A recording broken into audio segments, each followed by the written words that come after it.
படுத்ததும் யாருக்கு நிம்மதியான தூக்கம் வருதோ, அவன் தாங்க உலகத்திலேயே மிகப்பெரிய பணக்காரன். அந்த நிம்மதியான தூக்கம் இல்லாத நீங்க எவ்வளவு பணம், காசு வச்சிருந்தாலும் பிரயோஜனமே இல்ல. பெரிய பெரிய பணக்காரங்கலாம் பாருங்க, நெறைய பணம் இருக்கும் அவங்ககிட்ட. ஆனா, அவங்களுக்கு நிம்மதியான உறக்கம் இருக்கு. அந்த உறக்கத்திற்காகவே மாத்திரைகளை போட்டு தூங்குவாங்க.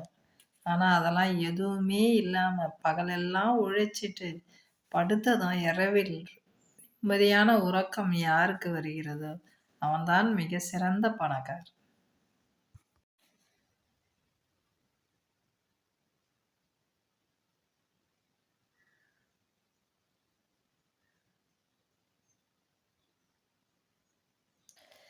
படுத்ததும் யாருக்கு நிம்மதியான தூக்கம் வருதோ, அவன் தாங்க உலகத்திலேயே மிகப்பெரிய பணக்காரன். அந்த நிம்மதியான தூக்கம் இல்லாத நீங்க எவ்வளவு பணம், காசு வச்சிருந்தாலும் பிரயோஜனமே இல்ல. பெரிய பெரிய பணக்காரங்கலாம் பாருங்க, நெறைய பணம் இருக்கும் அவங்ககிட்ட. ஆனா, அவங்களுக்கு நிம்மதியான உறக்கம் இருக்கு.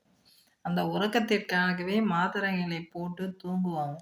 ஆனா, அதெல்லாம் எதுவுமே இல்லாம பகலெல்லாம் உழைச்சிட்டு, படுத்ததும் இரவில் நிம்மதியான உறக்கம் யாருக்கு வருகிறதோ, அவன்தான் மிக சிறந்த பணக்காரன்.